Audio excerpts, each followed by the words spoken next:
nimekuwa nazungumza kwa habari ya kupita, kustahimili nyakati ngumu. Ndio kitu ambacho nimekuwa nazungumza toka wiki iliyopita Jumapili, na leo nataka niendelee kidogo angalau ni kusaidie kuongezea mambo ambayo sikuzungumza kipindi kile. Lakini nilisema Mungu anatupisha kwenye nyakati ngumu. Maisha, nilikwambia maisha na rangi mbalimbali. Whether una kazi au una kazi, ni tajiri, ni maskini, ni mtu wakati, maisha yote yale ambayo unayo, maisha yana rangi mbalimbali. Na ile rangi mbalimbali ndiyo ambayo inaleta ladha ya maisha. Hiyo rangi ndio inaleta ladha ya maisha. Lakini nikwambia licha ya magumu kwenye maisha, tunakutana na magumu, tunakutana na mepesi, tunakutana na milima na mabonde. Maandiko yanasema mambo yote hufanya kazi kwa ajili ya mema. Nilikwambia hilo usilisahau, mambo yote kwenye maisha yanafanya kazi kwa ajili ya mema. Na nisoma kile kitabu cha Warumi sura 8 mstari wa 27 anaposema, nasi twajua katika mambo yote Mungu hufanya kazi na wampendao kwa ajili ya kuwapatia mema hao walioitwa kwa ajili ya kusudi lake. Anakuonesha maandiko ya Kiingereza anasema, na tunajua ya kwamba mambo yote hufanya kazi kwa ajili ya mema. Mambo yote yanafanya kazi kwa ajili ya mema. Leo mtu wa kinanda, max zimepotea, watu wa media, max zimepotea. Mungu awabariki sana. Okay, so mambo yote hufanya kazi kwa ajili ya mema. Mambo yote hufanya kazi kwa ajili ya mema. Kwa nilikwambia kwenye maisha kuna nyakati ambazo ni ngumu, kuna nyakati za furaha, kuna nyakati za kuachwa, kuna nyakati za huzuni, kuna nyakati za kuinama. Na hili haijalishi wakati upi unaopitia, nyakati zote zinafanya kazi pamoja. Output ni mema. Cha msingi wewe unampenda Mungu. Ukishakuwa unampenda Mungu, haijalishi ni kipi unakitia, tarajia matokeo ni mema. Tarajia matokeo ni mazuri. Tarajia matokeo hata kama ni wakati wa kuvunja moyo, hata kama ni wakati wa kuwaza, lakini tarajia kwamba matokeo ni mema. Kwa sababu Mungu anasema kile kitabu cha Yeremia 29:11, na yajua mawazo na yawazia ninyi ni mema wala sio mabaya. Kwa haijalishi napitia mazingira gani, nina uhakika Mungu ananiwazia mema. Haijalishi naumwa, haijalishi sijaumwa, haijalishi nikoje, ninajua na nina uhakika kwamba Mungu ananiwazia mema. Mungu ananiwazia mema. Kwa lazima ufundishe moyo wako, lazima ufundishe akili yako na kuiambia Mungu anakuwazia mema. Akili kisha jua basi, so haijalishi kinachoingia ni kipi, tuko sure ya kwamba matokeo yatakuwa ni mazuri. Matokeo ni mazuri. Warumi 8:20 ndio tuambia hivyo.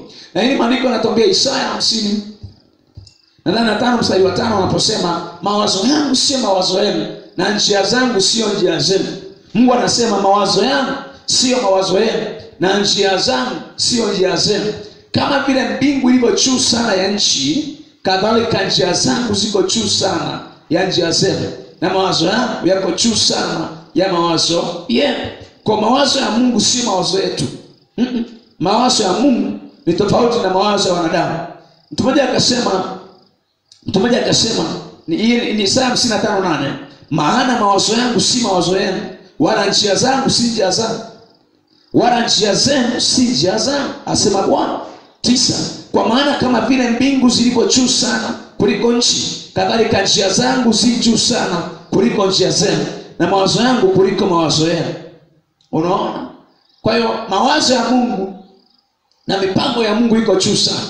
Ndio maana ujue kwamba hata kama watu wananiwazia mabaya, hata kama watu wananisema vibaya, lakini mawazo ya Mungu yako juu sana. Lakini nataka tuangalie kwa nini Mungu mara nyingine huruhusu tupite kwenye nyakati ngumu, au kwa nini mara nyingine Mungu anaturuhusu tupite jangwani au tukae jangwani, sehemu ya mateso, sehemu isiyo na maji, sehemu ngumu. Kwa nini? Na tuliangalia mambo machache. Nilisema Mungu anatupitisha kwenye nyakati ngumu, jambo la kwanza kwa ajili ya kutukamilisha, kwa ajili ya kutufanya tuwe kamili, kwa ajili ya kutukamilisha. Mungu anatuandaa kwa ajili ya kutukamilisha. Sikiliza, kila hatua unayopitia inakuandaa kwa ajili ya kazi maalum baadaye. Kila hatua maisha unayopitia ni muhimu sana kukuandaa kwa ajili ya maisha ya baadaye. Kama haunielewi, muulize Daudi. Maandiko yanasema Daudi alikuwa nyikani anachunga dubu na anachunga kondoo baba yake. Na kule kwenye machungo Daudi alikuwa analetewa simba, alikuwa analetewa dubu. Kwa Daudi alikuwa na uwezo kupambana na dubu na simba. lakini hii ilikuwa inamwandaa Daudi kwa ajili ya kuja kukutana na Goliath baadaye. Bwana sifiwe. Kwa Daudi angekutana na dubu, anakutana na dubu na simba, alikuwa anaweza kawaua, lakini ni maandalizi ya Goliath baadaye. Kwa Daudi anapokutana na Goliath baadaye haimpi shida, kwa maana Daudi ameshazoea kukutana na dubu na simba. Kwa dubu na simba aliyokuwa anakutana nao walikuwa anamwandaa kwa ajili ya kuja kumkabili Goliath. Kwa kukutana na Goliath wala sio surprise. Ameshakamilishwa, ameshazoezwa vita, ameshakuwa mtu wa vita. Bwana sifiwe.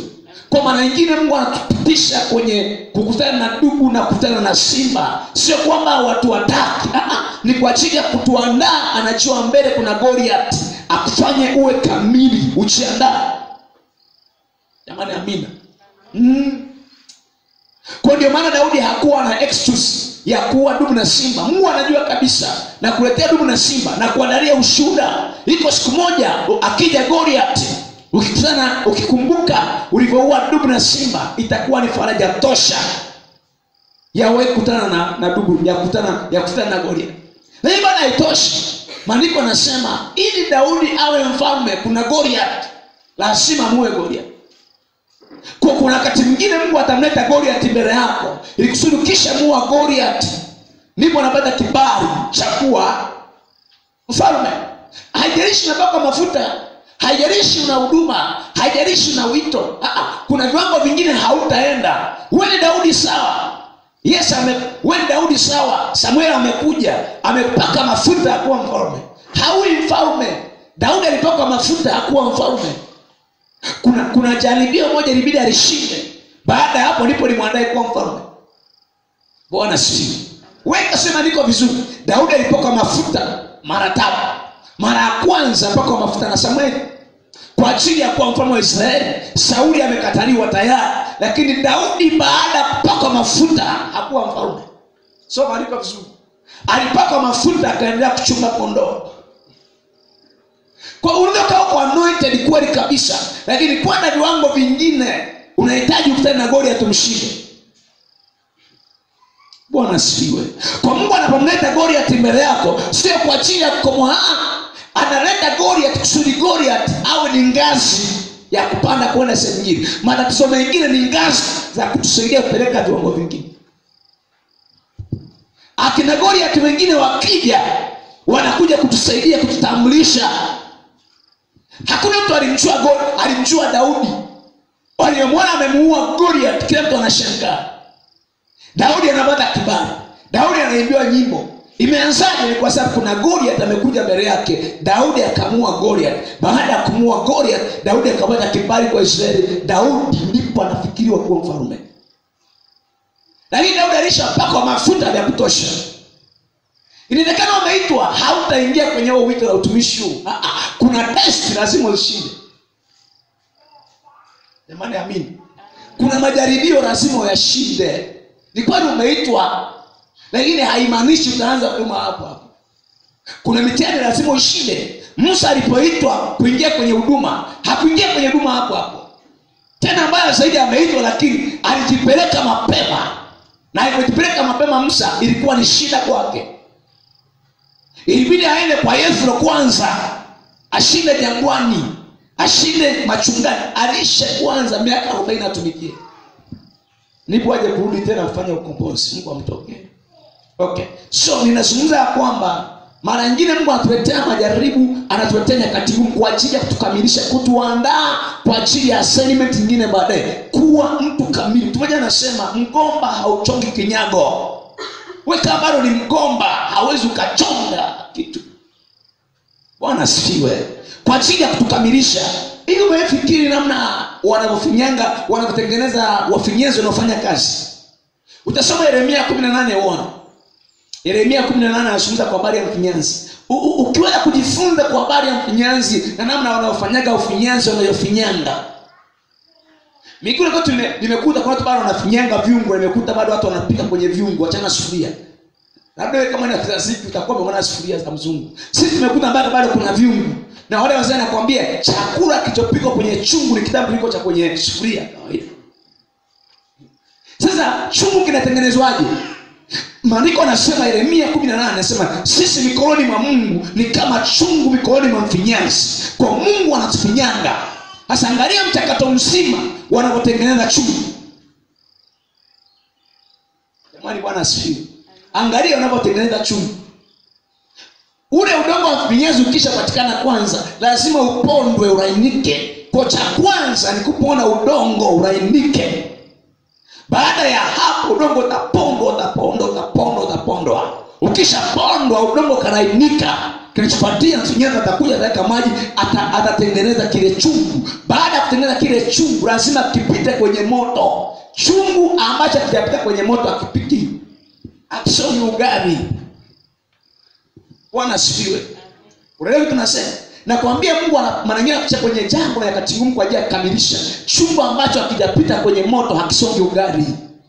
Kwa mfinyanzi kwanza atauponda udongo, Akisha upondo kalainika udongo. Baada ya hapo mfinyanzi atafinyanga. Akisha finyanga chungu chake, hatua inayofuatia lazima pitie chungu kwenye moto ili kiwe imara, kistahimili kusonga ugali. Sasa Yeremia 18 anasema na sisi mikononi mwa Mungu ni kama vyungu mikononi mwa mfinyanzi. Maana yake Mungu anatufinyanga hatua kwa hatua. Kwa kuna hatua ya kupondwa kabisa, atakuponda mpaka wainike. Hayo ni matengenezo ya kimungu na hayo ni madarasa ya kiroho.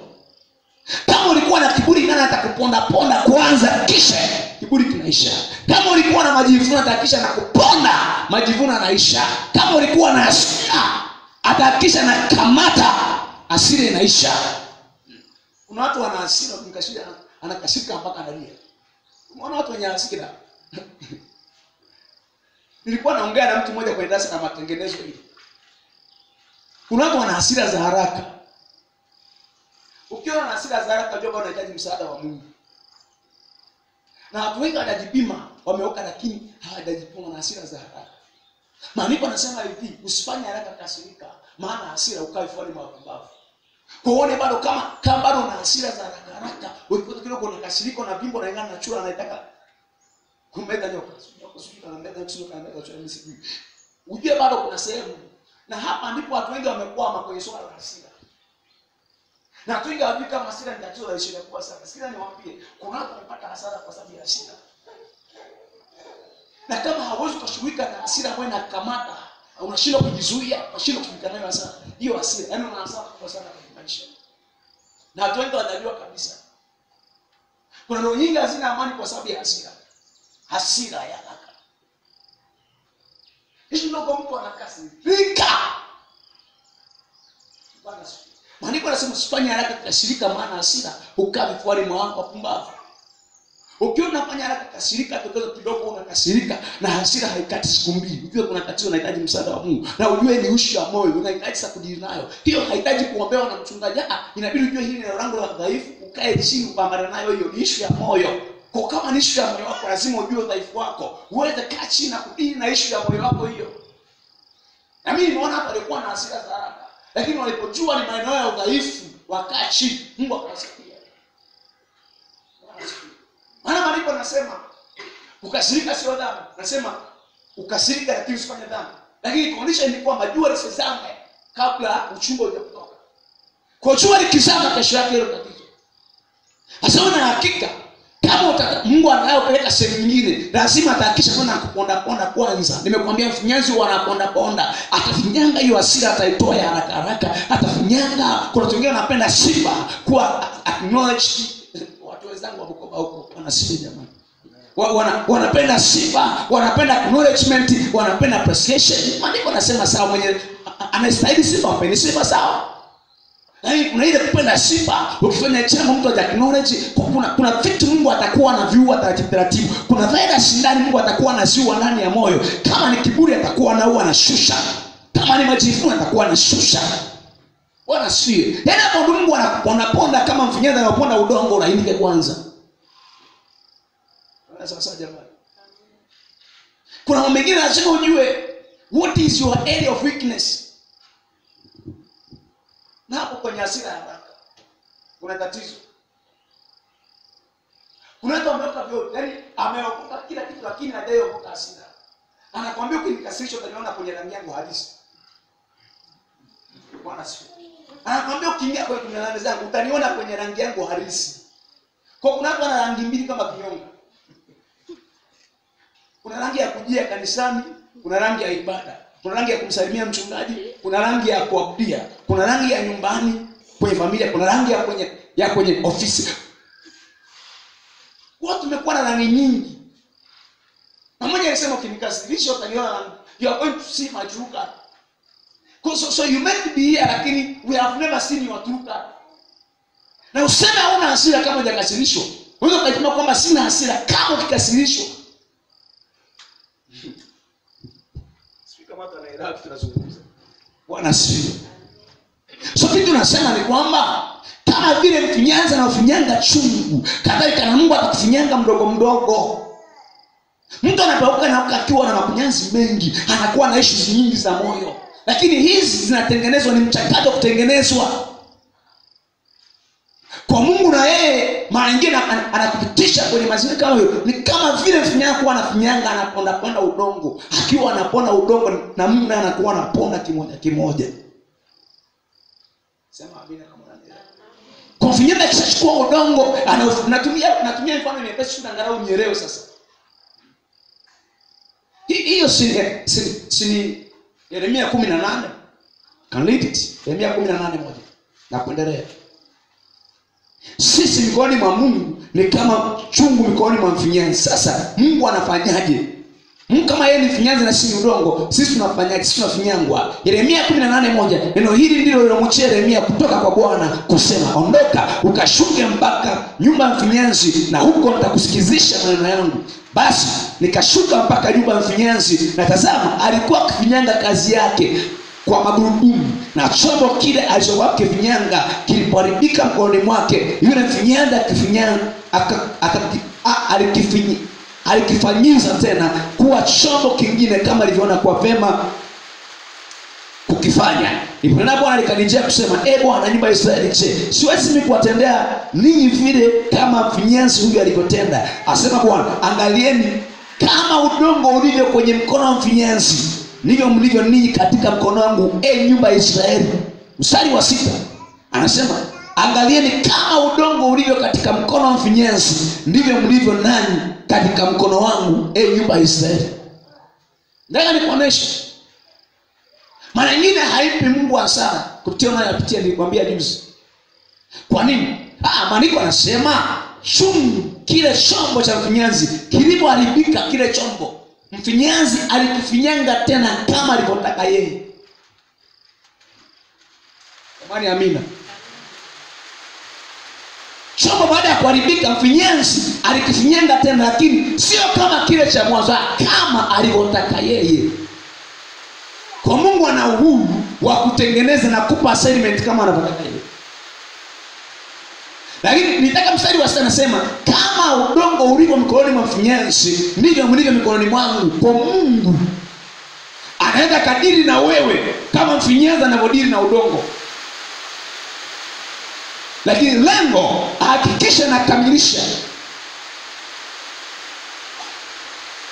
Okay. So nimekwambia kama vile mfinyanzi ambao anakuwa anafinyanga udongo, anaupiga na uponda, kadhalika na Mungu huwa mara nyingine anatuponda, anahakikisha anaua vitu ndani. Akiua vitu ndani, anadhalisha vitu vingine nayo vinachipuka. Upendo unachipuka, kiasi kinachipuka, utu wema unachipuka, upendo unachipuka, uvumilivu unachipuka. Vitu vyema vinazaliwa ndani.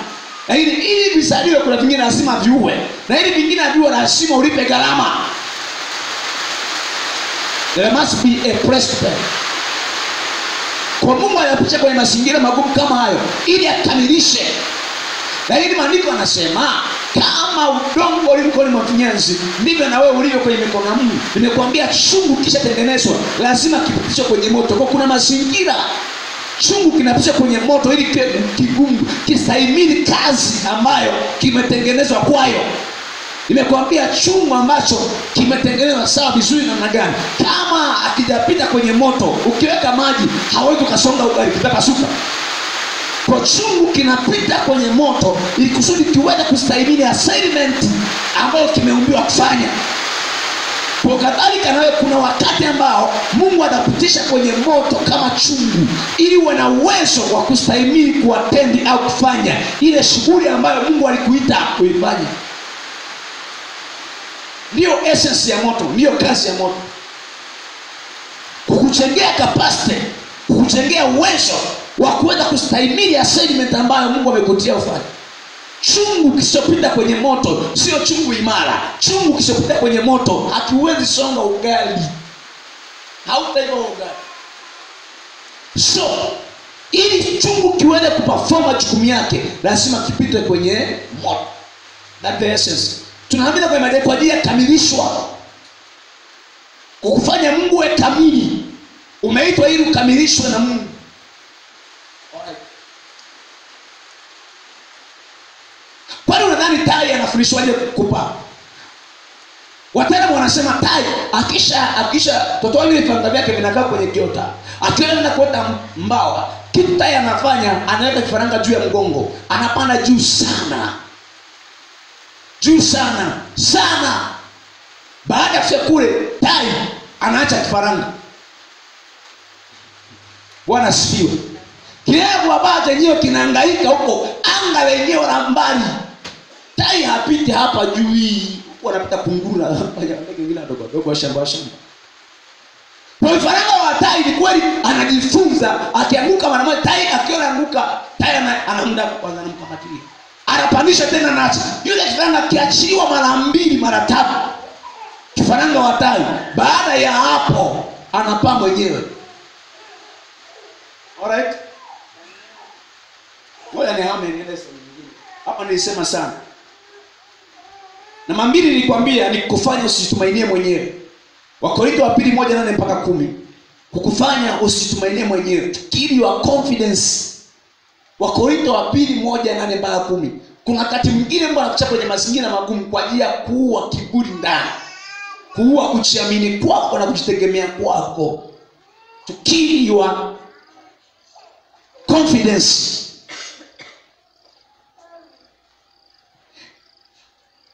Kuua kujitumainia kwako. Mithali 3:5 anasema umtumainie Bwana na ya kila njia umkiri yeye. Nilikwambia maisha kuna kana katika sehemu ya kudanganya ukaona kwamba you are making it because unafanikiwa, unapiga hatua kwa sababu kuna jitihada unazifanya. Na ukiona fikia hapo jua you are becoming materialistic. Materialistic ni watu ambao wanaamini kwenye vitu. Materialistic. Watu ambao wanaamini kwenye vitu. Ukiona fikia hapo ujue you are becoming materialistic. Unaanza kujitegemea mwenyewe.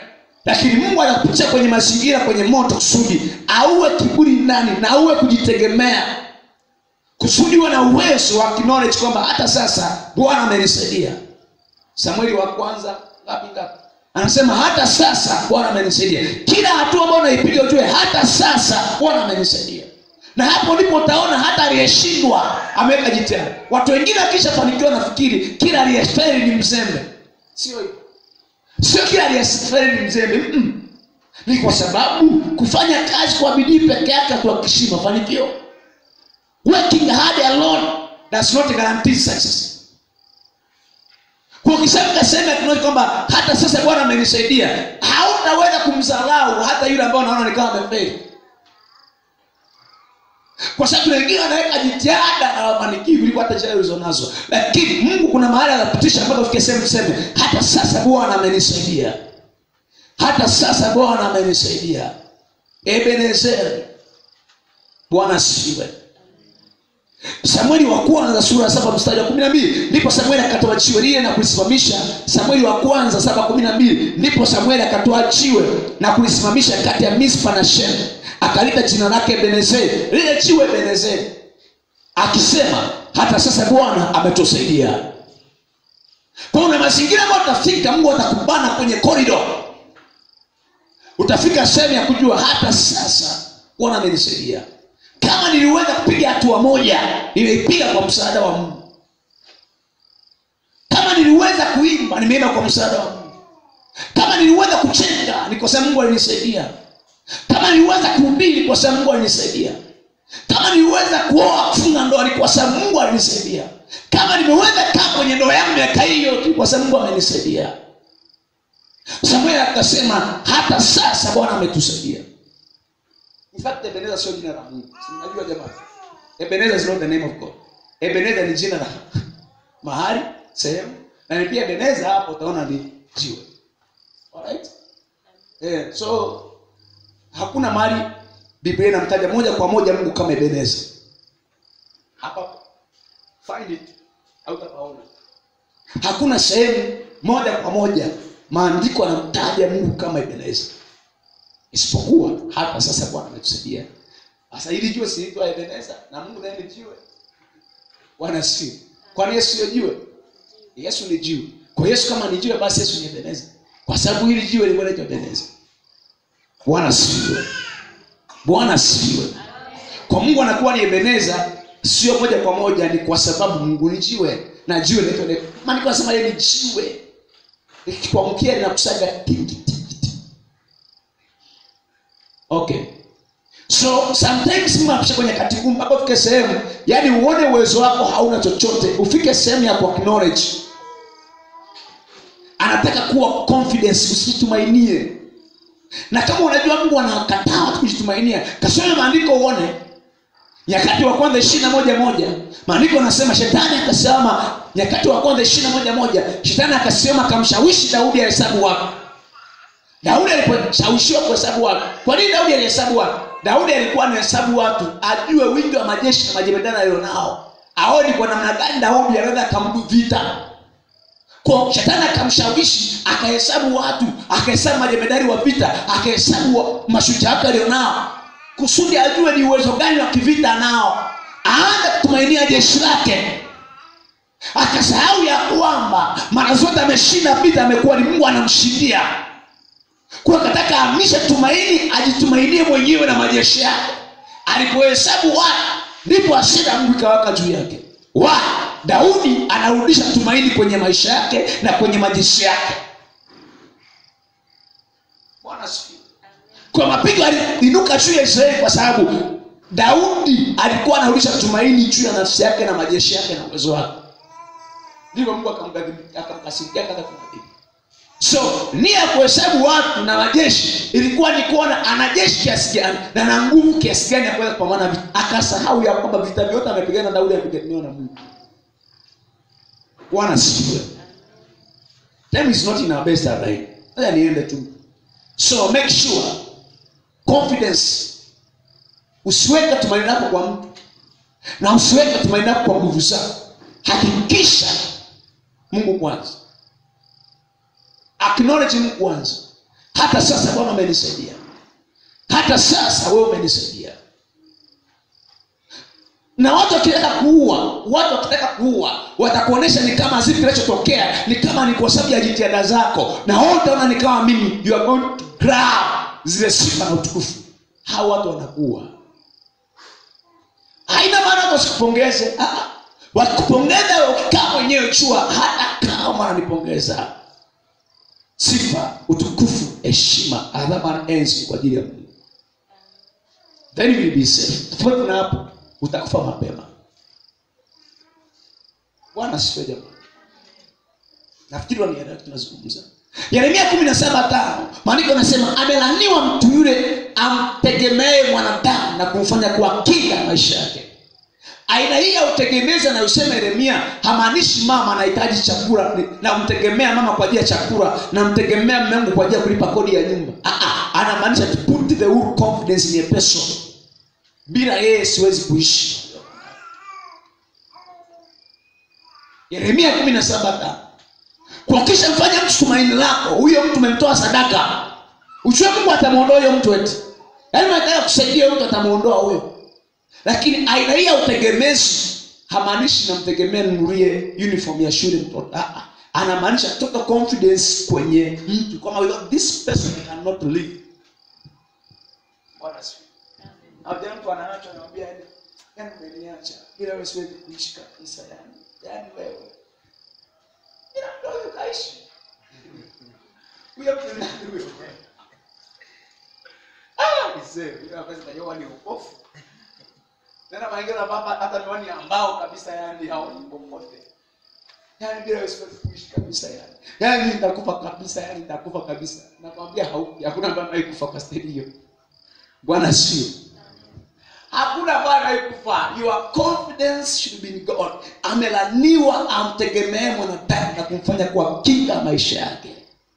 Maandiko anasema Matendo ya Mitume 17 nadhani 25-27 anasema hivi, ndani yake tunakwenda, ndani yake tunaishi na kuwa na uhai wetu. Sisi uhai wetu umefichwa ndani ya Yesu. Maisha yetu yamefichwa ndani ya Yesu. Uzima wetu umefichwa ndani ya Yesu. Matendo ya Mitume 17. Jamani amina. Ndani yake tunakwenda. Where is your confidence? Bwana asifiwe jamani. If you put your confidence kwenye kazi yako, if you put your confidence kwenye uwezo wako, unajua ninafunga sana mifungo mingi. Sometimes Mungu anatusaidia kwamba tunafunga sana. Yaani mifungo unayoifunga haitoshi. Nikisema yenyewe kwamba unajua bwana nimesurvive kwa sababu ya mifungo. Oh, thank you. Neema ya Mungu ni kubwa kuliko mifungo unayoifunga, na rehema zake ni kubwa kuliko mifungo unayoifunga. Na upendo wake. Tuna survive kwa sababu ya kitabu kinabii. Huwa tunaishi kwa sababu ya kitabu cha kwanza, tunaishi kwa sababu ya upendo wa Mungu, tunaishi kwa sababu ya rehema za Mungu, na tunaishi kwa sababu ya neema ya Mungu. Basi, ukiondoa upendo wa Mungu, ukaondoa neema ya Mungu na ukaondoa rehema za Mungu, you are a dead person. Yaani umekufa. Jamani amini. Yaani upendo wa Mungu kwetu sisi haukomi. Huo tu. Na unampush kuwa na neema juu ya maisha. Kutuelewa Mungu. Lakini na neema pia. Unajua hivi simefundisha kwa habari ya neema. Neema kazi yake. Yaani neema ni pale ambapo unaingiza msuri na kuwa ni simizi, matokeo ni tembo. Ni nguvu ya Mungu. Sinamwambia neema ya Mungu, the grace of God is enabling power. Ni nguvu ya Mungu ya kutuwezesha. Na maandiko yanasema neema ya Mungu ni nguvu ya kutuwezesha kufanya mambo makubwa zaidi ya uwezo wetu. Neema.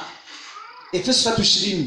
Achukuliwe yeye atendaye mambo makubwa na ya ajabu mno kuliko yale tuyaombayo na yale tuyawazayo, kwa kadiri ya nguvu yake itakayokuwa zinani neema ni uwezesho wa kimungu kufanya mambo ambayo hatuyawezi kwa nguvu zetu.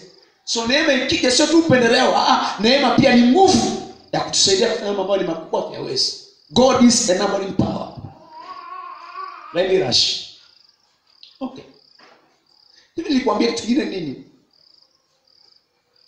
Kitu kingine nilikwambia ni kuepusha na maanguko au haribifu mbeleni. Mara nyingine Mungu anakushika kwenye majanga hayo kwa ajili ya kuepusha na uharibifu mbeleni. I told you so. Bwana sifiwe. Wakati mwingine Mungu anatuepusha, anatutisha kwenye machozi, anatuepusha kwenye mambo magumu kwa ajili ya kutuepusha na maanguko na uharibifu mbeleni. Wanadamu nilikwambia hawezi kaona mbele. Yaani unaweza kaona hapa, not check in the future. Lakini Mungu ana uwezo wa kuona mbele na kuambia usiende huko. I want to assure you. Kwa sababu kuna vitu vingine ambavyo baadaye huwa tunakuja kumshukuru Mungu baadaye, Mungu asante. Lakini wakati ukiwa unaumia hauelewi. Yaani wakati unaumia hauelewi, yani haunaomba yanaendaje hauelewi. Na akili mara nyingine huwa inaelewa haraka. Mara nyingine unajua akili inaweza kaelewa lakini moyo hauelewi. Mungu kaifundisha akili kwa ajili moyo wao ufundishwaje moyo. Yaani moyo haufundishi. Utafundisha ni kama leo umepewa kesho uko pale ulipotoka. The human heart is elastic. Yaani leo moyo utafundisha. Utauelekeza moyo. Na ni kesho uko pale. Maumivu yale. Na hivi unataka kumwachia kwenye maumivu kwa ajili ya kutengenezea baadaye. Leo hautamshukuru lakini kesho utaambia kweli Mungu kweli msaidie. Kwa hiyo nikwambia kuna haribifu mwingine leo hauwezi kuona lakini Mungu anaweza kauona. Mungu anaweza akaona haribifu na akakusaidia. Bwana asifiwe. Bwana asifiwe. Na mimi ngoja nikwambie kitu hapo. Mimi nilikuwa naambia hata vijana kabisa. Maana wengine issue za kukataliwa, issue za kuachwa na mtu anaachwa au anakataliwa yani. Baada ya hapo anafikiri dunia imeishia hapo. Mara nyingine mshukuru Mungu. Mshukuru Mungu. Nina shuhuda nyingi sana. Thank God. Rafiki yangu mmoja alikuwa anamchungia binti kutoka mchungaji. Yule binti amekaa kwa mahusiano, alikuwa mtumishi wa Mungu, ana huduma kubwa, destiny kubwa. Yule binti akabadilika, akawa mbaya, akawa kama manyingi, kama tupaka anakuwa na kitovu.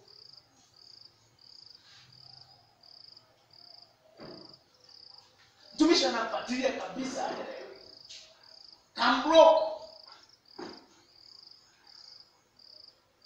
akampiga na block. Fuatilia, unapatia baada ya kuja na mikono akamudu piga na huko, amekuwa ni aje za kuzimu. Mtumishi ana huruma, bado Mungu anamuonesha vitu yule alimhuduma kabisa. Bado mtumishi sina pia moyo, lakini moyo unajua yaani moyo mwingine ufunishiki au elewi, moyo ule masomo kashaelewa ni akili, moyo uelewi. Bwana asifiwe. Baada hapo nilipoenda kuomba, baada mimi nitakao ile mtu wa mchungaji ambaye amekamata kanisa, yule mama sikasa kilikuwa angemoyo ile aje yule sio huduma ingekuwa. Kuna watu naona wamekuwa ni mimba kwenye maisha yao yote, lakini Mungu aliona kabisa don't go that way. Hapo ya mimba hautana makanisa ya kui, kuna kanisa moja la Lipamu niko pale kwa washirika wazidi 8. Mimi sio naelewa 8 wazidi, na ni kanisa la kiongozi wa jimbo wa dini kubwa 8 hawazidi.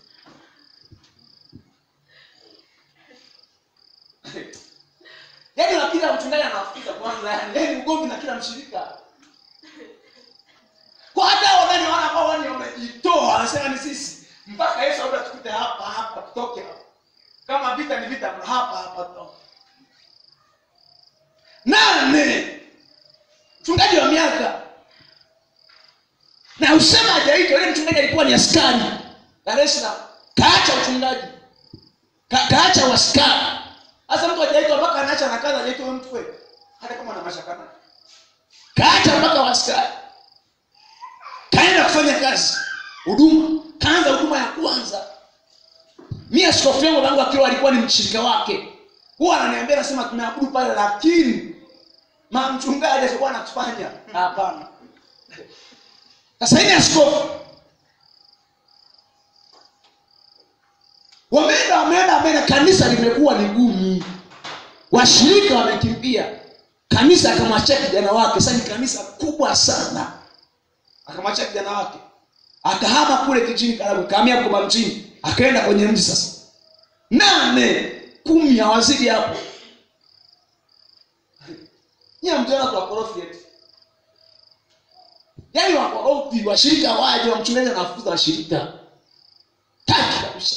Wewe unajikunja unaomba na kija wao anamwambia sitaki, usimtaki. Mchungaji nataka ndoa na kanisa. Sababu moja.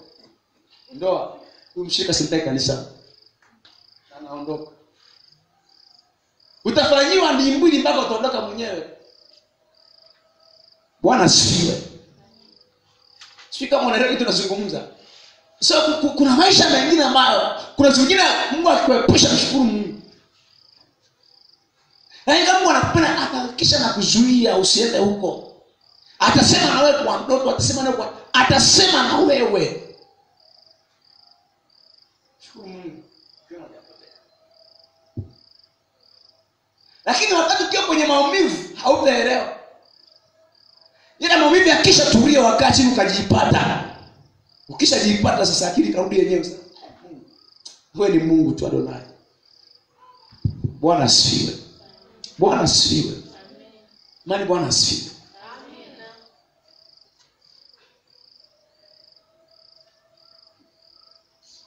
Amen. Mimi nikasoma kuna wakati wanakaa chini naangalia maisha na kumbuka nilipotoka, maisha yangu yalivyokuja mpaka hapa nilipofika hapa. Nasema Mungu nilivukaje hapa? Hebu na mtego mwingine nilivuka hata mimi sasa nilivukaje? Lakini Mungu alinisaidia. Na mwingine kidogo ni nasi kabisa. Lakini nashangaa unapochomoka hauelewi maana nyingine. Ila Mungu anakuvusha. Nasema Mungu hapana. Mungu asante. Bwana asifiwe. Bwana asifiwe jamani. Mimi nafahamu kijana, binti mmoja alikuwa ameshindwa na kijana. Wameenda miaka. Wameenda baada hapo. Yaani kijana alisikia ni kama binti anamwambia mwezi huu, anamwambia mimi uchumi umenishinda, unaomba tuvunje huu uchumi. Alafu mwezi ujao umetangaza mahali. Mwezi unaofuatia mfunga ndoa mtu mwingine. Hivi nawaza huu, yaani uchumi ulivunjika saa ngapi? Alichukiwa tena saa ngapi? Walienda nyumbani kwao saa ngapi kwaje? Yule kijana alimwambia. Mimi nilikuwa nafahamu, tulikuwa na Yesu na kijana Bukoba. Baadaye akamwambia tete. Akatulia kijana. Binti akaolewa. Hivi nakwambia ni mwaka karibia wa 5 au 6 hajaipata mtoto yote tatu. Na hatujui kama Mungu atamrehemu atapata mtoto, sijui. Yule kijana akamove, ameshaoa na maisha yanaendelea sasa hivi tena. Nishia. Bwana asifiwe. Kuna vitu vingine Mungu atakuumiza lakini Mungu atakusaidia.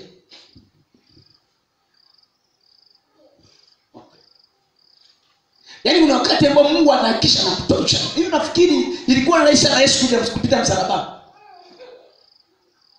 Maandiko yanasema alichukuliwa kwa makosa yetu. Yaani Mungu kama alimtoa sadaka Yesu. Yesu wewe na kutoa kafara. Nenda. Haijalishi taumia kiasi gani, lakini lazima tufike mission ikamilike. Kwa Yesu alipigwa, alichubuliwa, alionewa, atemewa mate, fanyaje? Mungu ameangalia kushoto. Maana anasema Eloi Eloi lama sabakthani. Baba yangu mbona umeniacha? Mungu anakuambia sijakuacha. Niko kwenye mission ya wokovu. Haijalishi taumiaje, lazima wokovu upatikane. Kama akumhurumia Yesu kwenye kamisha mission, atakuhurumia wewe. Kama Mungu akumhurumia Yesu mwenyewe wake wa pekee, Yesu akumhurumia mpaka mission ikamilike ya wokovu, atakuhurumia wewe. Kama Mungu ana mpango na wewe. Point unafuatia. God of time. Let me show you. Nilikwambia Mungu anakutisha kwenye nyakati nyingine, anaandaa imani yako kuwa ya thamani. Ni value addition technology. Yaani mara nyingine nyakati ngumu na mazingira magumu inakuwa ni value addition technology. Anaongea thamani ya imani yako. Nilikwambia kuna watu wengine hawana shuhuda kwenye maisha. Hakuna kitu maipitia. You have no testimony. Na niwaambia mara nyingine jifunza hata kwa waliofeli. Wana kitu cha kushuhudia cha kusaidia pia. Wakati kwa chuo kikuu kuna watu walikuwa wananiambia wana si motivation speakers wanaongea kuhusu academic excellence na nini. Hata mtu akasema yani wewe olevo umesoma fedha. Alibasi umesoma fedha. Shule ya msingi umesoma shule ya njano. Unakuja kuniambia habari za kusoma. Yaani wewe haujapitia mazingira magumu ya St. Kayumba. Maisha uliyopitia ni maisha ambayo ni ya una kila kitu fedha. Maisha mazuri. Sasa mtaniambia nini? Mazingira uliyopitia yote yalikuwa yanafanya kufanya vizuri. Bwana asifiwe. Kwa Mungu anaongeza thamani ya imani. Nikwambia imani inajaribiwa kwa moto. Kuna wakati mwingine Mungu atakutisha mahali kusudi akuongezee imani. Lakini ukumbuke mwisho wa siku ni kwamba baada ya hapo Ayubu anasema hakisha kulijaribu najua atatoka kama dhahabu. Hivi nafikiri imani ya Ayubu kabla ya majaribu na baada ya majaribu ilikuwa ile ile. Haiwezi kawa ile. Tumeikuwa na mzee wa kanisa moja kule Bukoba. Yule mzee wa kanisa alikuwa ni mzee wa kanisa, alikuwa ni mwanajeshi mpaka sasa hivi. Alikuwa ni daktari wa jeshi. Kuna namna kwa mazingira sio ya kawaida aliambukizwa ukimwi. Hospitalini. Ameokoka kabisa. Hajazina mtu yeye kwaje?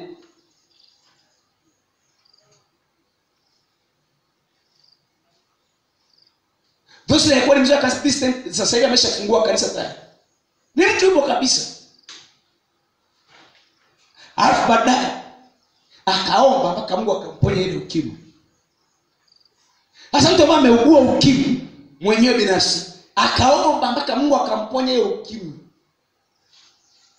Huyo akija akikwambia Mungu akamponya ukimwi, anajua kitu anaongea. Bwana asifiwe. Ameshapitia kwenye huo moto, anaujua. Yaani anajua maana kuwa na ukimwi ni nini, na anajua na maana ya kuwa na ukimwi ni nini. Anajua. This time ni mchungaji yupo. Bado na wanajeshi, mwanajeshi na ni mchungaji. Ni daktari wa jeshi na ni mwanajeshi kabisa. Kuna wakati anaenda Sudani, kuna wakati anaenda Kongo. Uzuri na mama mzuri, mama mchungaji ndio mara nyingi anachungaji kanisa. Wengine wote ni wachungaji. Point inayofuatia. Hapo anapoanzia leo kufundisha wiki iliyopita. Mungu anakutia kwenye masikini na mambo mengine kukutoa kwenye eneo la kuridhika. Mungu anakupitisha kwenye hati ngumu kwa ajili ya kutoa kwenye eneo la kuridhika. Kuna kitu tunakiita comfort zone.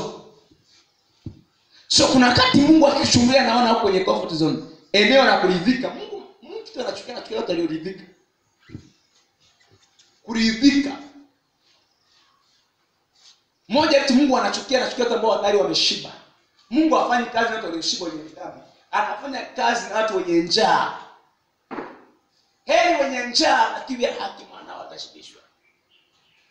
So kuna wakati Mungu akichungulia kaona sasa mmeshashiba. Mmetengeneza comfort zone. Mmetengeneza sehemu ya faraja, yani sio comfort zone nini? Sema tu kuridhika ndio tunaita comfort zone. Lakini Kiingereza sasa ni comfort zone. Kitabu cha Matendo na Mitume sura ya 1 mstari wa 8. Tuangalie pointi ya haraka. Matendo ya Mitume sura ya 1 mstari wa 8. Maandiko yanasema hivi. Matendo ya Mitume 1:8. Lakini mtapokea nguvu akisha kwa ajili ya jioni Roho Mtakatifu, nanyi mtakuwa mashahidi wangu katika Yerusalemu na katika Uyahudi wote na Samaria na hata mwisho wa nchi. Nataka focus yetu kwenye maeneo. Huu mstari tumeusoma sana kwa habari ya nguvu ya Roho Mtakatifu. Ila leo nataka uweke focus kwenye huu mstari kwa habari haya maeneo, kwa habari ya kazi ambayo Mungu anaitoa hapa. Anasema lakini mtapokea nguvu akisha kwa ajili ya jioni Roho Mtakatifu, nanyi mtakuwa mashahidi. Kwa Yesu anawaambia mtakuwa mashahidi. Mkishapokea nguvu, hapokei tu nguvu Kanani ya kanisa Yerusalemu. Mkishapokea nguvu, baada hapo mnaenda kuwa mashahidi wangu. Wapi? Mtakuwa mashahidi Yerusalemu. Baada ya Yerusalemu mtakuwa mashahidi Uyahudi. Baada ya Uyahudi mtakuwa mashahidi Samaria. Baada ya Samaria hata mwisho wa nchi. Kwa Yesu wakati anawaachia assignment, aliwaachia na maeneo ya kufanya kazi. Mtaanzia Yerusalemu, mtaanzia mjini. Baada ya kutoka mjini mtaelekea Samaria, mtaelekea Uyahudi. Mtaelekea Uyahudi, mtaelekea Samaria hata mwisho wa nchi. Sasa angalia kitu walifanya mitume. Kitabu cha Matendo ya Mitume sura ya 2, walipokea nguvu wakajazwa nguvu. Baada ya kujazwa nguvu, hawa mitume walitengeneza comfort zone. Waliridhika na Yerusalemu. Hawakuondoka Yerusalemu. Agizo la Yesu wakishapokea nguvu, wahubiri nchi ya Yerusalemu, waende Uyahudi, waende Samaria na hata mwisho ya nchi. Wao baada ya kupokea nguvu walijifungia Yerusalemu. Wanasifiwe. Unafuatilia tunakueleza? Hao baada ya kupokea nguvu wakajifungia pale Yerusalemu. Na Yerusalemu palikuwa kuna gorofa. Pale walikuwa wanakaa kwenye gorofa moja pale Yerusalemu. Kwa ile gorofa walikuwa wanakaa pale juu. Hawana shida na mtu. Injili inahubiriwa kwenye masinagogi juu wanafutana pale juu gorofa. Maisha yanaendelea. Bwana asifiwe. Kwa ili Mungu arudishe kwenye mstari wa wito, kwenye mstari wa kazi aliyowapa. Hawa watu wameridhika na Yerusalemu, lakini makusudi ya Mungu si kuhubiri tu Yerusalemu. Wao wanaona Yerusalemu, wametengeneza comfort zone pale, wameridhika. Kitu Mungu alifanya ni kitabu cha Matendo ya Mitume sura ya 8. Matendo ya Mitume sura ya 8. Sura ya 7 nzima na sura ya 8. Nataka angalia mstari wa sura ya 7 mstari wa 60 na sura ya 8 mstari wa 1. Sura ya 7 mstari wa 59 Matendo ya Mitume. Wakampiga kwa mawe Stefano, naye akiomba akasema, Bwana Yesu, pokea roho yangu. Akapiga magoti, akalia kwa sauti kuu, Bwana wasamehe dhambi hii. Akisha kusema haya akalala. Na Sauli alikuwa akiona vema kuwa Stefano. Sura ya 8 mstari wa 1. Siku ile kukatukia adha kuu ya kanisa lililokuwa katika Yerusalemu.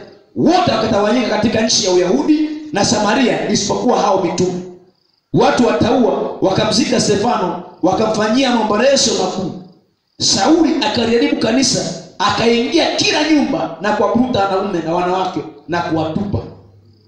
Lakini wale waliotawanyika wakaenda huko na huko wakihubiri neno. Filipo akateremkia akaingia mji wa Samaria akahubiri Kristo. Hawa mitume walipokuwa wameambiwa mkishapokea nguvu msikae tu Yerusalemu, baada ya kaa Yerusalemu akisha mnatoka mnenda na Uyahudi, baada ya Uyahudi nenda Samaria, baada ya Samaria misho ya nchi. Wao wakaa Yerusalemu wakatengeneza comfort zone. Kitu Mungu alifanya, aliruhusu shetani alete udhia, alete mateso kwa kanisa. Kwa kanisa lilipojisahau likatengeneza kuridhika, Mungu aliachilia mateso kwa ajili ya kanisa. Stefano akauawa, kanisa la Yerusalemu likavurugwa sana. Maandiko yanasema kabakia wale mitume 12, washirika wote wakakimbia. Wakaenda wapi? Wakaenda Uyahudi, wakaenda Samaria. Akina Filipo ndio tunaoenda Samaria kwa ajili ya kuhubiri. Kwa maana yake nini? Maana yake ni kwamba kama Mungu asingeliachilia mateso kwa kanisa la Yerusalemu, injili Samaria isingelienda, Uyahudi isingelienda, misho ya nchi isingelienda. Na angalia, baada ya kuteswa walikimbilia wapi? Walikumbuka Mungu alituambia baada ya kupokea nguvu twende Uyahudi, twende Samaria na twende misho ya nchi. Wakakimbia kule. Mungu mmoja tu ananichukia ni kuridhika. Kanisa likiridhika, Mungu anaachilia hali ya kulifanya lisiridhike. Wewe kama ni muamini ukaridhika, ukatengeneza comfort zone, Mungu atakupa wake up call. Wake up! Umepoteza njaa kabisa, hauombi, umeridhika na maisha yako hayo, Mungu atashiria wake up call. Ndio kitu Mungu alifanya kwa ajili ya kanisa la kwanza. Kanisa likaridhika, likakaa kwenye maridhiko, kwenye shida, kwenye comfort zone. Comfort zone ni sehemu ambayo unajihisi uko salama, you are comfortable. Sehemu ambayo unaishi hausumbuki. Sehemu ambayo unaishi hauna stress. Sehemu ambayo unaishi una satisfaction, kuridhika. Sehemu ambayo unaishi hauna njaa, hauna kiu. Hiyo ni comfort zone. Mungu hataki watu kukaa kwenye comfort zone. Ukisoma andiko anasema ukikaa kwenye kustarehe na wengine unahimiza mateso. Anasema dunia nzima imekaa kwenye kustarehe na kuhesabia wanahimiza mateso. Kuhimiza mateso maana yake kama kuchochea moto, kuni kwenye moto. So comfort zone au kuridhika, Mungu anachukia sana. Na ndio maana Mungu atembei na watu walioridhika. Na watu waliofanikiwa kaenda viwango vikubwa, si watu walioridhika, watu wenye njaa. Wanasikia jamani. Ile kwa mimi nasema eat more, the slogan is saying. So you must have a njaa ya eat more. If you can't have njaa ya eat more, Mungu atafanya kazi. Wanasikia. You must renew your hunger. Lazima uhakikishe njaa yako ni mpya kila siku, kiu yako ni mpya kila siku. Tofauti na hapo unahimiza mateso. Maandiko anasema, nadhani Zekaria moja kama siko sahihi, andiko anasema tazama mataifa yote yamekaa kwenye hali ya kustarehe. Anasema sikasirika, lakini kasirika kidogo, lakini kwa sababu ya kustarehe wanahimiza mateso. Comfort zone. Kuridhika, kuna gani kuridhika? Mungu anapitisha kwenye joto kidogo kusudi ukumbuke. Alright? Nadhani ni andiko la Zakaria moja nafikiri. Ndio andiko. Anasema dunia nzima imekaa kwenye hali ya kustarehe. Anasema kwa sababu hiyo wanahimiza mateso.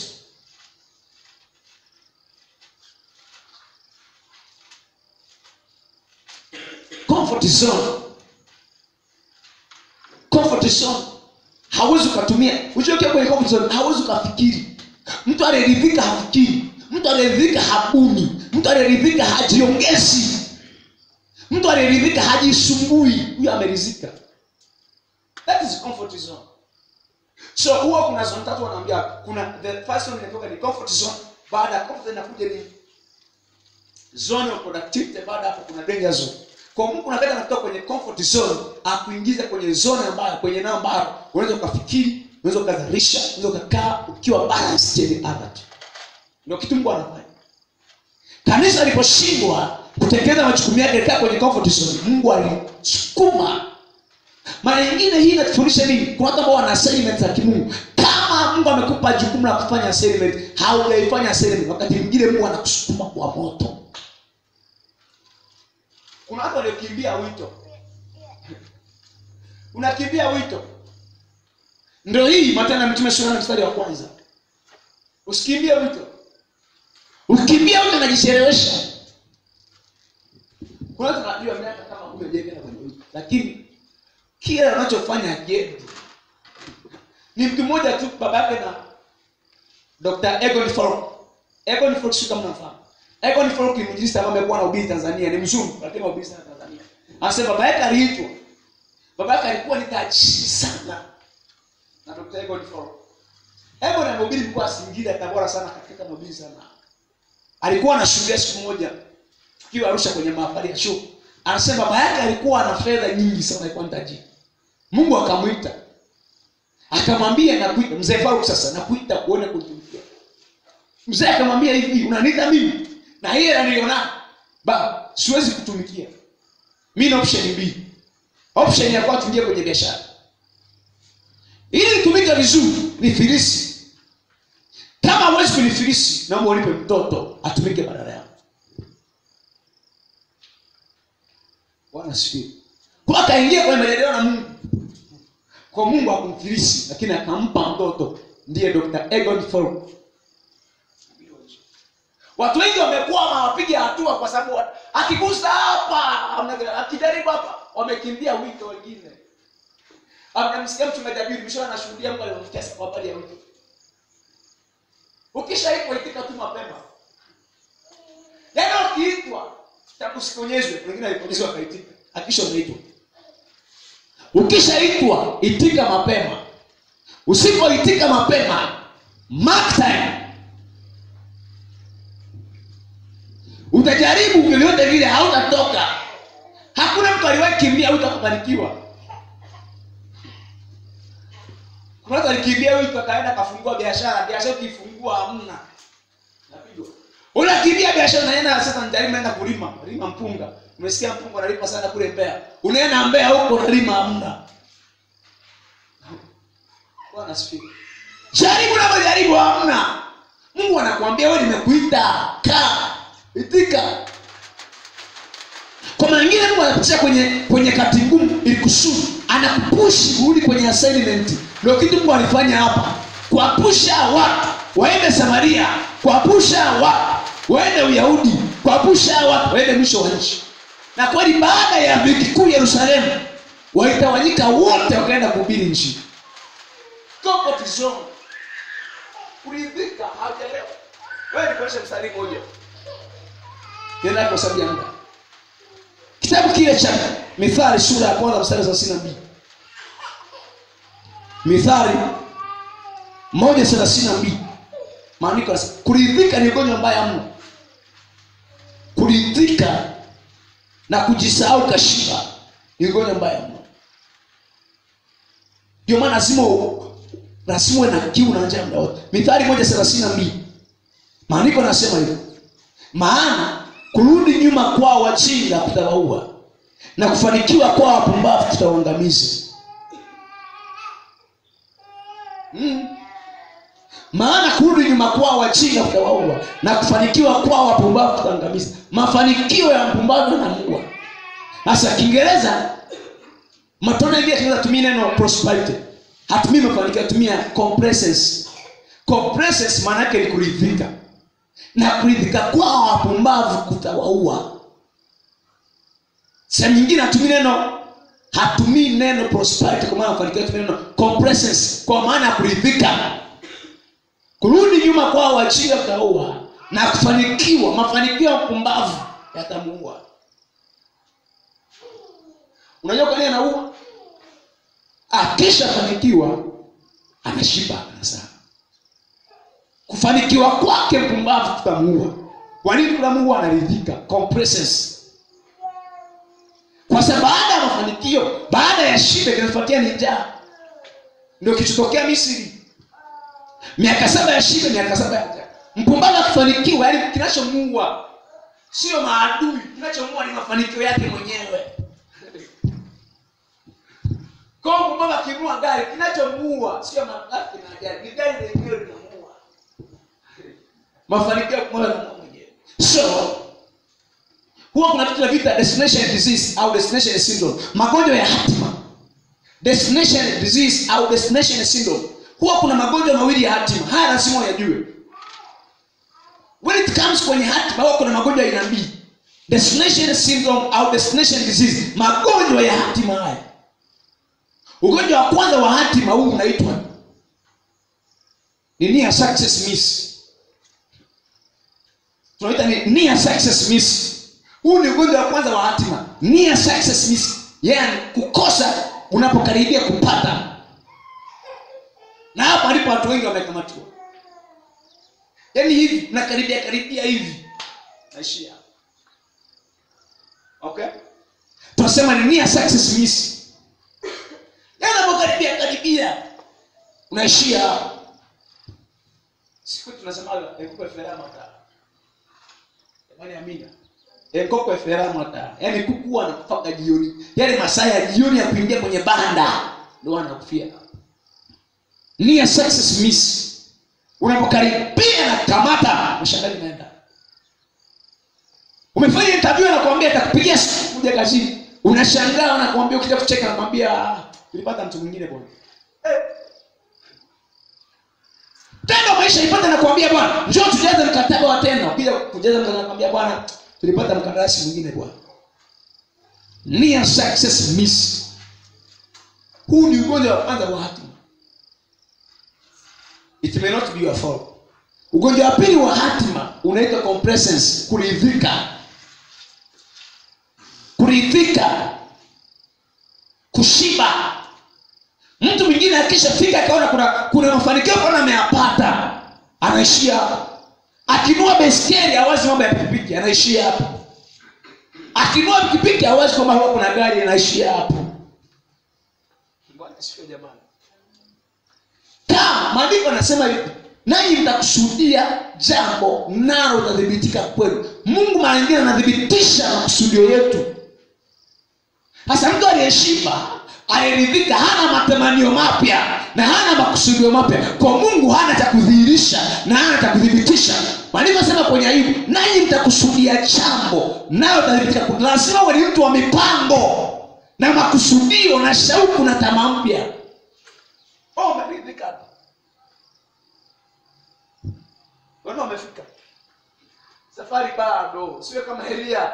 Elia akafikira amefika. Safari bado inaendelea ndugu zangu. Lazima uwe ni mtu wa kiu na shauku.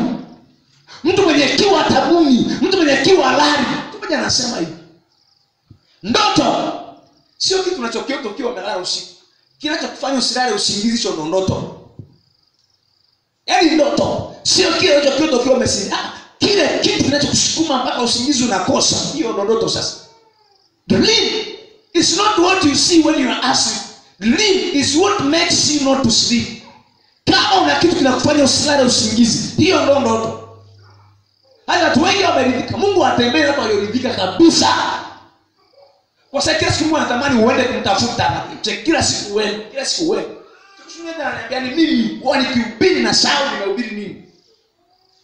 Yaani kisha hubiri Jumapili na sahau nimehubiri nini. Na sahau watu wangapi wamepona. Na jiandaje mara tena kwenda kusoma kwa Biblia na kufunga na kumtafuta Mungu. Kwa sababu walioridhika wanatembea kwenye roho ya mazoea, wamezoea mambo. Nitafanya kama nilivyofanya jana. Nitaimba kama nilivyoimba juzi. Nitahubiri kama nilivyohubiri kiliyopita. So you don't have time to prepare. Na nasema kisha hubiri wanasahau nimehubiri nini. Naenda kulala na kutafuta Mungu. Na kuona tena. So compressions ni tatizo. Kwa kuna wakati mwingine kisha kuona Mungu umeingia kwenye kuridhika, Mungu anatuma kitu kidogo cha kutengua kidogo. Haidi Mungu shida kutengua, atakutengua ukae sawa sawa. Hao yeye anakuambia Mungu haipi shida kutengua, kwani Yakobo kutenguliwa tako. Bwana sifiwe. Maana nyingine Mungu atakupa alama kama na Yakobo. Yakobo alibarikiwa lakini alitenguliwa. Sio na leo nakwambia. Yaani Yakobo mtakutana na tembea na nasemea, hao wanajua nimebarikiwa, tokea mimi ni Israeli nimebarikiwa. Wewe unayetembea nakwambia mimi nakusemea kabisa. Haivi shida mimi kutengua, atakutengua tu, lakini takasa sasa. Kwa hiyo anachechemea hakuba lakini ndo tayari anaje. Barikiwa. Wewe mimi ndo mbarikiwa sasa mimi. Mbona anachemea mtu ametengua malaika? Haipi shida Mungu kutengua. Na hii baraka atakupa. Ila tabu atalitengua. Sio kama unaelewa. Bwana asifiwe. Kuna hatua hautaenda kuridhika. Lazima ufike mahali. Unajua hapa alisemaje? Kama unibariki sikuachii, ondoka mahali hapa. Lazima kieleweke. Mtu aliridhika anakwambia, haina shida. Au unataka kuondoka, basi nenda. Nenda malaika nenda. Huyo mtu ameridhika kabisa. Anamwambia nenda. Hauna shida nenda. Mtu mwenye njaa ni king'ang'anizi. Sisi wakati tunafundisha watu wenye njaa ya kufaulu, yaani ukitoka darasani tao kuingia ofisini yuko na wewe. Mimi nilikuwa naishi karibu na shule. Nachoka, narudi nyumbani na lala. Wanakuja kuniongea wanafunzi, "Teacher, muda tayari." Kuna wakati nilikuwa naamka saa 10:45 kwenda kufundisha darasani. 10:45 usiku. Mwalimu nyumbani anakuja kuniamsha, nilikuwa nafundisha form 6, anakuja kuniamsha, "Teacher, muda tayari, twende." Hawa watu wanaongea. Yakobo angelikuwa anaongea ameridhika, asingelipambana na malaika. Angamwambia sasa malaika. Sasa najua ni malaika bwana. Najua usipambane na malaika bwana. Maisha yaende. Yakobo angelienda, angebaki kwa Yakobo maisha yake yote. Kuna vitu vingi vilivyobadilisha maisha ya Yakobo, sio tu kunoza ya kwanza kwa Esau. Wala sio tu Rebeka kuhakikisha anafanyaje. Anapambania na kata za kwanza. Yakobo alipambana na malaika. Maandiko yanasema ameshindana na wanadamu na ameshindana na Mungu na ameshinda.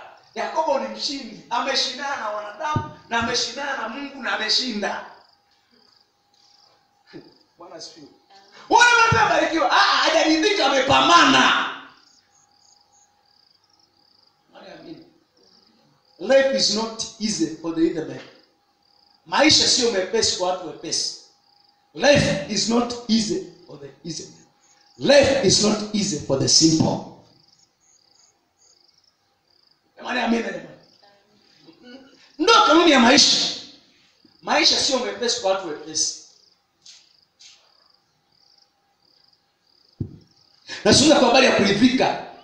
Na hii niongezee point nyingine hapo sana ndo naishi nataka tutimishe hapa. Point nyingine. Mara nyingine mnapitia kwenye wakati ngumu kwa ajili ya kufanya kuwa lango la baraka au kuwa lango la kuponya watu wengine. Lango la baraka au lango la uponyaji. Kuna wakati Mungu anafanya kupita kwenye jangwa kwa ajili ya kuwa lango la baraka au kuwa lango la kuvusha watu wengine. Na hapo nisikie vizuri. Kuna wakati kupitia kwenye wakati mgumu lakini Mungu anakuandaa ili uwe lango la watu wengine. Nilikuwa nafundisha hapo kwa habari ya destiny helpers. Destiny helpers. Wasaidizi wa hatima. Destiny helpers. Nilifundisha makundi kama 8 ya wasaidizi wa hatima au destiny helpers. Lakini moja ya kundi nilifundisha niwaambia kuna kundi moja ya destiny helpers inaitwa watengeneza njia, way makers. Sasa kuna wakati Mungu anakuja kwenye wakati ngumu kwa ajili ya kutengeneza barabara kwa ajili ya watu wengine. Nilikwambia mtu anayetengeneza barabara na mtu anayepita juu ya barabara anaendesha gari hawalipi gharama zinazofanana. Aliyetengeneza barabara alilipa gharama kubwa sana ya kung'oa miti, kung'oa visiki, kuweka nini, kuhakikisha barabara inakuwepo na na lami. Amelipa gharama ya kutosha. Amekutana na visiki, amekutana na miti, amekutana na moyo makubwa mengine ameyalipua akayavunja, amekutana na mabonde akayasawazisha. Huyo mtu anatengeneza barabara. Lakini akisha tengeneza wengine anakuja anapita juu ya barabara akiwa esi.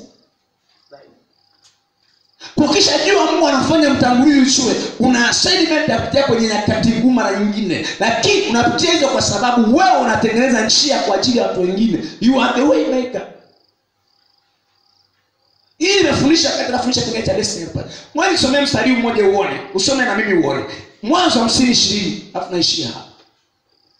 Mwanzo 50:20. Ukishajijua hivyo na ujiombee sana.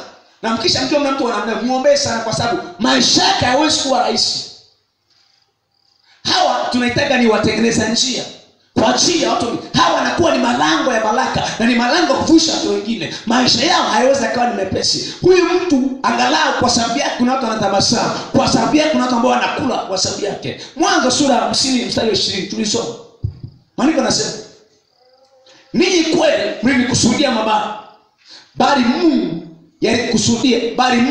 aliyekusudia kuwa mema, ili itokee kuokoa taifa kubwa kama hivyo leo.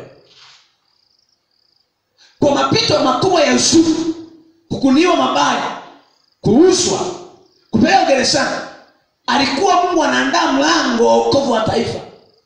Kwa haya mabaya haya yote alikuwa anaweka, lakini lengo sio kumkasa Yusufu. Lengo ni kwa ajili ya kufanya mlango wa wokovu kwa ajili ya watu wengine, taifa zima. Ninyi mlikusudia mabaya, lakini Mungu akageuza kuwa mema, ili utokee mlango wa wokovu, utokee mlango wa baraka, utokee mlango wa msaada kwa ajili ya watu wengine. Kwa watu ambao Mungu amewatanguliza mbele kama kina Yusufu, hawa watapitia magumu, watapitia kuuzwa, watapitia kusingiziwa, watapitia jela, lakini lengo Mungu anakuandaa kuwa lango na watu wengine wakija wanapita kwa wepesi. Bwana siwe. Kwa Yusufu anapitia haya yote magumu kwa sababu Yusufu ni lango la msaada, ni lango la wokovu kwa ajili ya familia. Kuna watu ambao Mungu amewaita na waweka kufanyika malango ya familia, malango ya baraka ya familia. Maisha yako Yesu kwa mepesi, vita yako sio rahisi. Bwana siwe. Na hiyo haijalishi umri. Yusufu alikuwa ni mtoto mdogo kwenye nyumba yao. Yusufu na Benjamin ndio alikuwa ni ndugu, na alikuwa ndogo. Yusufu ndio alikuwa mwisho, lakini Yusufu akafanyika mlango wa nyumba nzima ya Yakobo.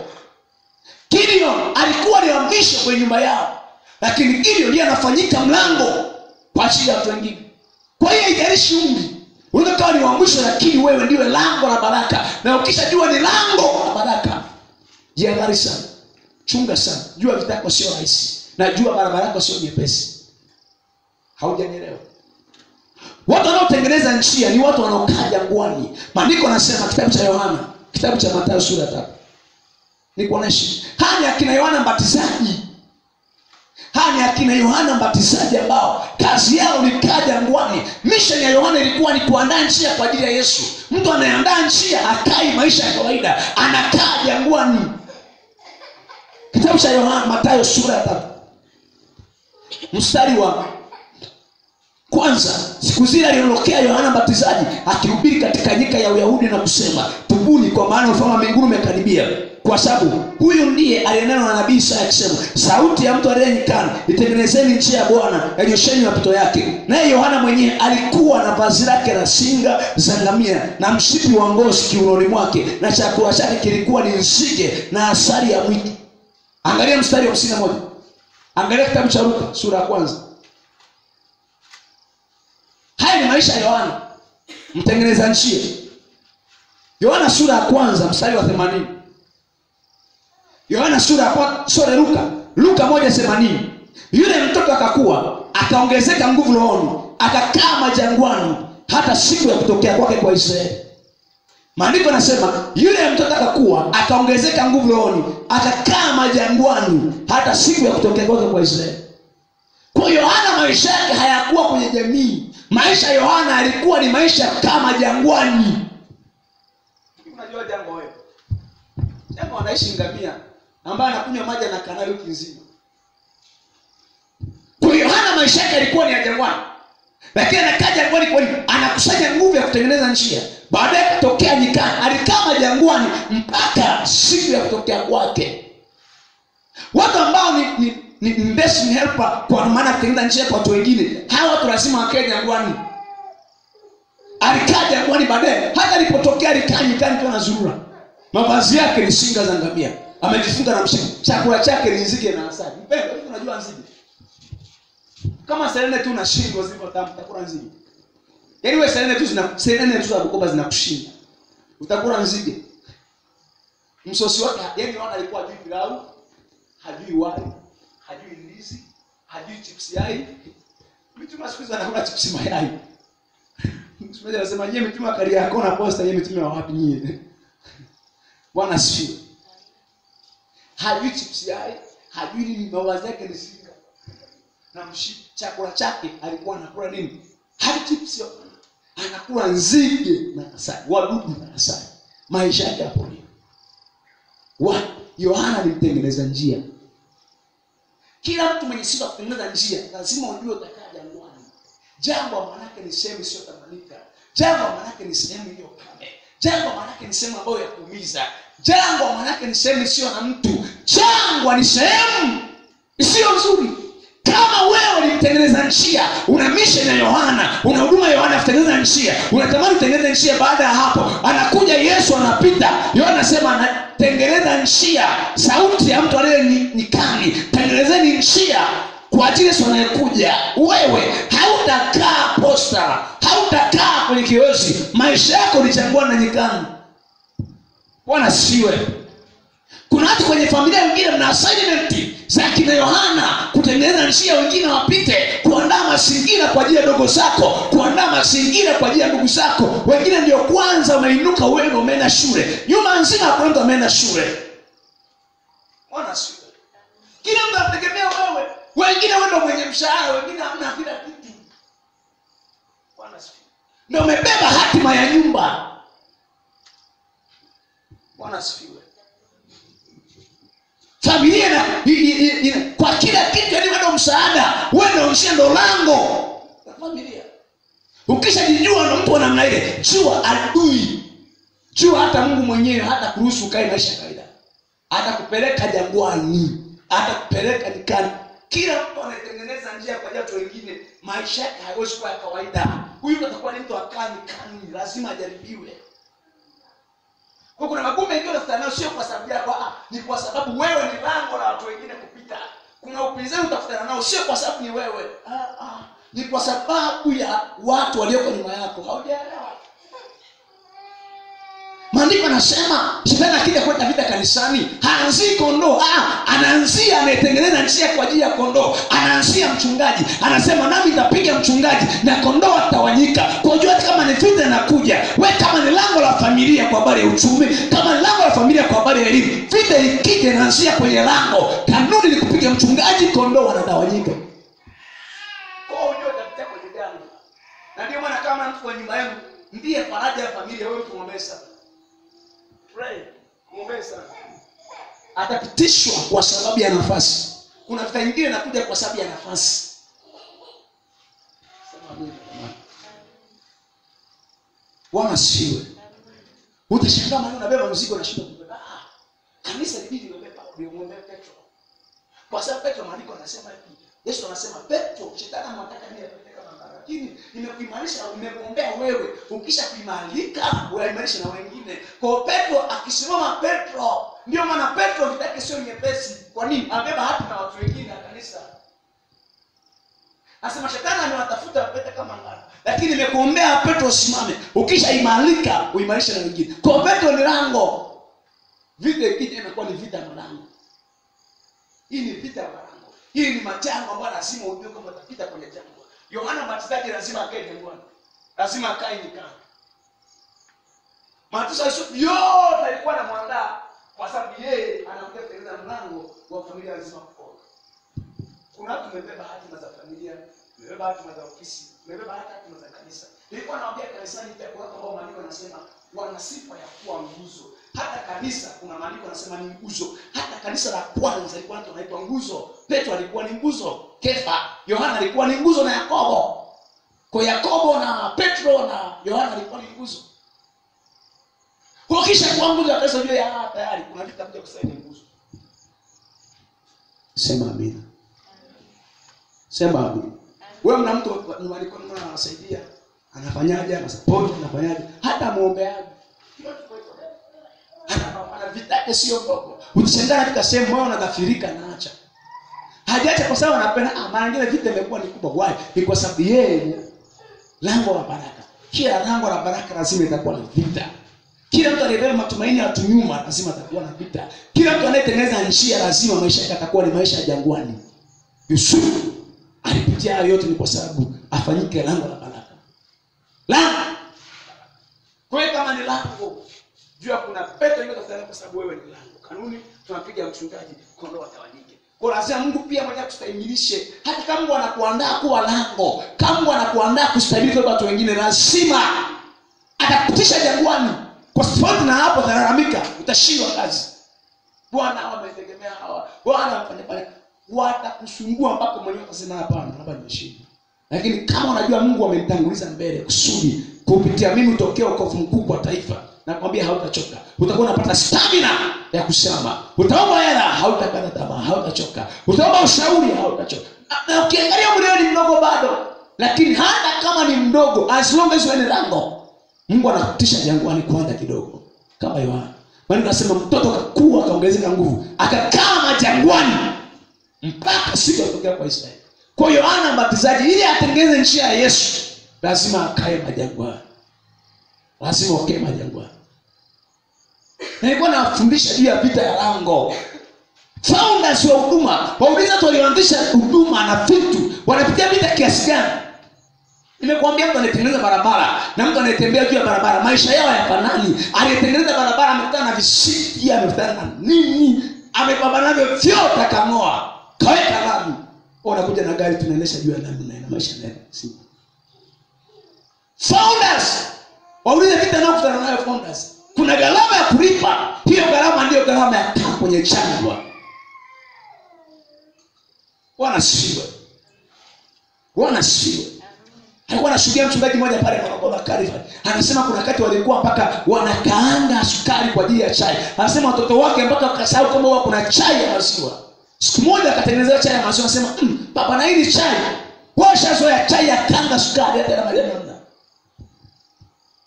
Now he's dead, amekufa. Kanisa linaendelea.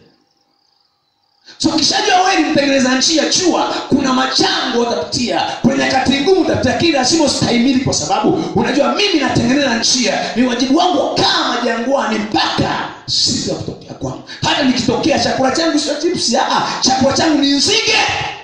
Sasa kishajua hivyo utapata stani ya kuendelea. You want to be the founder. Halafu unataka maisha mepesi. Hautafika kwa kwenda. Lazima utapitia kwenye jangwa. Lazima utapitia kwenye jangwa. Fikiria maisha huduma nchi hii. Fikiria kinakuwa kupitia maisha magumu kiasi gani. Tembea kwa miguu. Hayo ndio majangwa yenyewe. Maisha yake sio mepesi.